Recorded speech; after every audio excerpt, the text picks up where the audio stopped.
What's up guys, this is Ice and welcome back to the Magma podcast.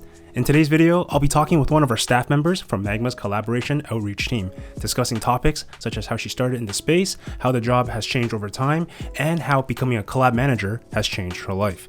If you're considering becoming a collab manager yourself but don't know where to start, or maybe it's your first time thinking about finding work in the NFT space, then this video is for you. Now, before we bring out our special guest, let's talk about how you guys can win some USDC cash right here in this video. There will be 2 winners chosen from the comment section, with each person winning 25 USDC each. To be eligible for the raffle, make sure you like this video, subscribe to the channel, leave a comment down below with your Twitter username, but stay tuned because we'll be giving you guys a secret clue somewhere in the podcast that you can include in your comments to double your chances of winning.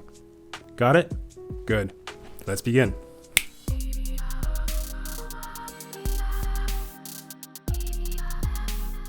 Our featured guest speaker for today is one of our collab managers from Team Magma. Please welcome our local karaoke legend, Tammy.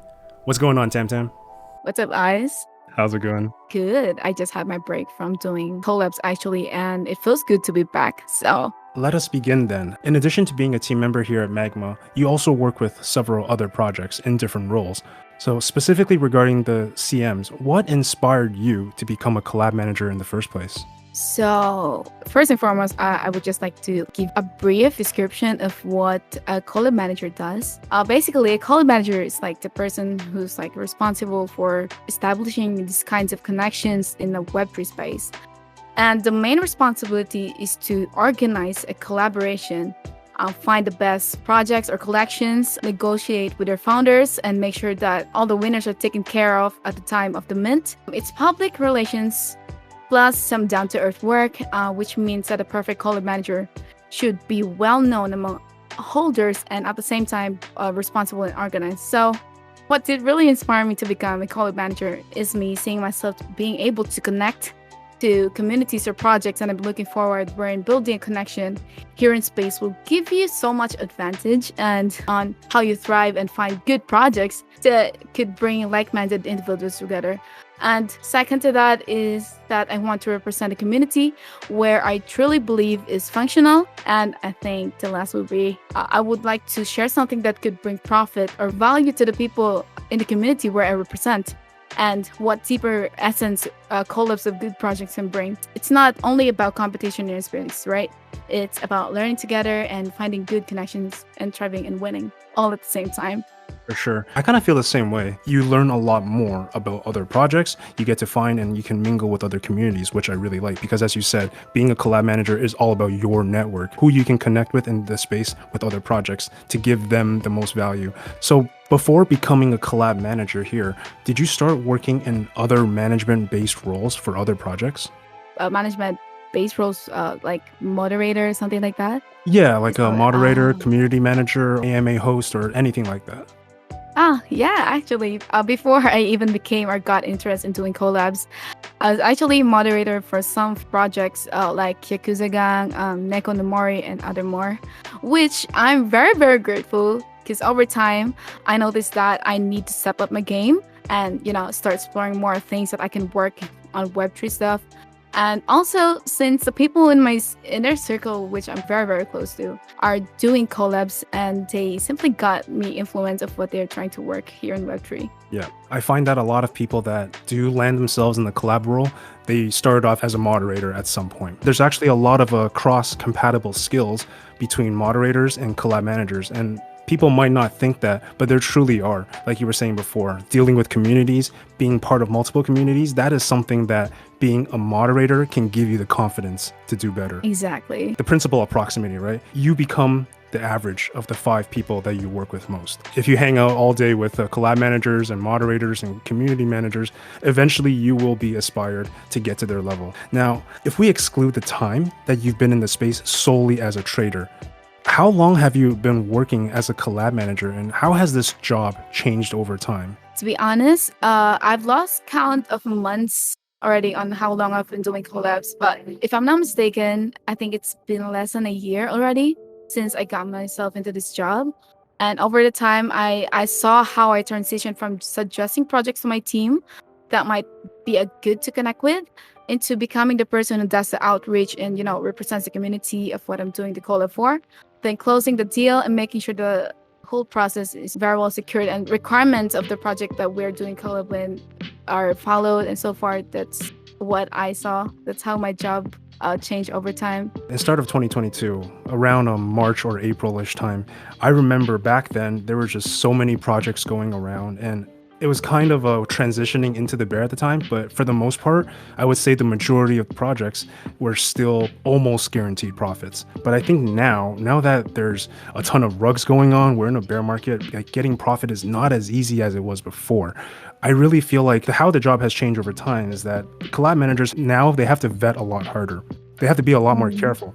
They have to ask more questions. They have to get on calls. They have to see if the docs from founders is real or not. There's a lot more in-depth vetting that is required in the space now compared to the beginning of the year. And I think that with this in-depth vetting, it changes your habits. It changes your perspective. It changes the way you view things. And in that sense, becoming a collab manager actually also makes you a better trader, I think, because now you're able to identify these critical elements of both a successful project and an unsuccessful project. And I think that's what doing your own research really should be. While being a collab manager itself is a job, it also conditions us to practice good project vetting habits, which in turn makes us more experienced traders in the space over time. Yep. And I would actually add like something about how the vetting process has changed to become, stricter due to the rugs becoming more common. Personally, from my experience, I had always like vetted pretty strict, but even the best of us still let rugs slip through cracks because there might be some instances that the project itself might seem too good from the start, and then on the middle it flops. But the things that I want to know when collabing is, first, the past experience in the crypto or NFT space. Second is, will the founders docs before mint, or are they docs? And next is, what type of project are they portraying, and do they have like a reasonable roadmap to use the potential funds from the mint? It also worries me when the collab managers only have like one or two day old Discord IDs with zero mutual friends or servers. But I do think that most projects are just taking on anything these days due to this bear market situation. And collab managers are thinking if they can stack whitelist spots for the community, they have like a better chance of hitting a winner. But in fact, due to their less strict or looser restrictions, they're taking for projects that we're then seeing more and rugs getting brought into communities. Yeah, and I think the space is so scarce right now that most projects are offering the same whitelist giveaways all around, because there's not as many people coming up with projects in the bear compared to bull market, right? So when the choice becomes so limited, all of a sudden every project is funneled into the same pool of whitelists, and we can't really shake that. We need more people in this space. We need more practitioners coming out with projects for us to really have choices amongst what to give to our community. And I think that's really unfortunate because a lot of these people, they're always talking about, oh, this is a blue chip project. Why are you guys offering the same things as a project with a 0.01 floor price? I hate seeing that, but it's an unfortunate situation that we have to get through in this bear market. Congratulations if you made it to this part of the video, because this is where I tell you how you can double your chances at winning that cash prize giveaway. You already know you gotta like, comment, and subscribe to the channel, but to 2 extra odds, tell me something you wish to accomplish in the NFT space in 2023. And now back to the podcast. I think every Web3 entrepreneur carries with them a story about something that they have accomplished that was a tremendous achievement for them. And I understand that in the ever so vast space that is Web3, it is extremely easy for our success stories to become buried underneath all the noise. So having said that, if you had to pick just one, what would you say is your most significant accomplishment as a collab manager in the NFT space? Oh, I love this question. I know I sound like repetitive with my answers, but would be definitely the connection that I was able to create along the process of doing the collab. Because projects come and go, but the people you meet along the way are the ones that can help you both the communities to stay connected and will be willing to help each other if what job needs to get done. So yeah, it will always been the connection for me. I love the way that you phrased that. While we're on the topic of success stories being buried under the noise, I think the opposite also holds true. That is, the difficulties, the stress and hardships from collab managers, they are often disregarded or overlooked. Now, based on your experience, what would you say is the most challenging aspect of being a good collab manager?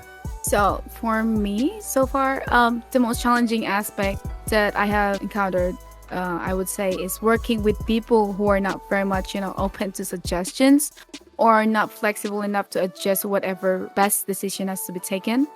Because at the end of the day, you do and work as a Collab manager for the community, and because you expect a connection that would bring value to its members or to the people of whatever community you represent. Personally, for yourself, you want to do your best to bring quality projects to your community, right? This stress that's kind of haunting you at the back of your head, do you think that stress actually results in you rejecting certain projects that you shouldn't have? Oh, yeah, actually, because just like we have mentioned a while ago about the projects that are being rug, sometimes you get a stress like, oh, I need to do more research about this project. I tend to reject projects that lack some infos or some details that I'm trying to see in order to confirm if it will do good or bad. And I think our job has actually gotten harder over time as well, because these rug projects or founders, they're getting better and better at the element of deception. They're getting better at faking doxes. They're getting better at covering up their tracks if they have stolen art, if they have a white paper that's phony, and all these little aspects. They're just getting so good at hiding it and just making sure people don't see past the surface. And that's a really toxic environment, to be honest, and I really do hope that changes. Just like most things in the space, I think it is important for everyone to hear about both the good and the bad, so that way we can arm ourselves with the correct information to make our own decisions, right? But let's move on past the climb and talk about some of the more positive aspects. What would you say is the biggest positive change to your life since you've become a collab manager? That's a nice question, actually. It lessens the stress out of me when I remember the challenging aspect of being a collab manager. So I would say the biggest positive change into my life since I've become a collab manager is that I was able to communicate very well socially, because I tend to be very shy and introverted sometimes. And also, I was able to develop this skill where I can spot or know if a person has a potential in bringing something out of nothing here in space. Last is I was able to make friends and great connections, which I'm very, very much grateful of. That's wonderful to hear. I'm just surprised you said shy, because you slay in karaoke events. I guess the confidence that being a collab manager has really manifested properly. Yeah. So good job. Good to see. Now then, it's time for the ultimate question. If you were to give one tip for our listeners tonight, someone possibly aspiring to find work in the NFT space, someone that's possibly looking to become a collab manager, what advice would you give them? I would say that know your asset and learn what is your value here in space. Always do remind yourself of what's your drive in doing the work and being a collab manager, because that's where you get motivation to work and do the job for the community which you represent as a collab manager. And do research. Knowledge will be always your weapon anywhere, everywhere you go. That would be my advice. Well said, well said. Okay, I have a question. What are you looking forward in Magma community by the year 2023? By year 2023, I really want Magma Connect to come to the full power that it's designed to be. One of the things that I really look forward to in Magma when I first joined was Magma Connect, because as I've described this time and time again, Magma Connect to me is kind of like the LinkedIn of Web3. Now, when you're out there looking for jobs, the first and most important thing I would say is your portfolio. In this space, there's a lot of room to fabricate information, to deceive others, as we mentioned before. And Magma Connect puts exactly what you say about yourself to the test. If you are who you say you are, and people see that and people value that, I truly think that Magma Connect has the potential to do a lot more than it's currently doing now. So when I first joined Magma, one of the holders actually reached out to me through Magma Connect and asked me if I wanted to be their community manager. And it's things like this that really excited me, because back then I only had one job as a collab manager for another project. But the moment I get into Magma, people start clicking on your portfolio, people start clicking on your profile, they go to your Twitter, they go to your Magma Connect page and see what you've done in the past to see if you are the best fit for their project. And I think that is truly something beautiful, and that's something that I want to see more of in 2023. Amazing, amazing. I totally agree to that, Ayaz. Very well said. I'll be adding that to my list too, okay? And that's all for today's video, guys. Thank you so much for joining us today, Tammy. Thanks for the podcast. It's my pleasure to have this talk right here. And I was able to, speak up my mind and what more things I have learned in Web3 and my experience overall. Thank you so much. Absolutely. Thank you. And one more time for the camera. If you guys enjoy the content, what do you need to do? Tell them, Tammy. Like, comment, and subscribe. Let's go! Before I let you guys go, the winners from my last video are Sitcom Show and Japan Craig. Congratulations, guys. We'll be contacting the both of you through Twitter DMs for verification and wallet collection, so make sure you keep your eyes out for that. I believe by the time you guys see this, we'll already be in 2023. So, here's to wishing you all a fantastic new year, a wonderful and achievable New Year's resolution, and a prosperous Web3 NFT journey. This is Ice signing off, and I'll see you guys in the next one.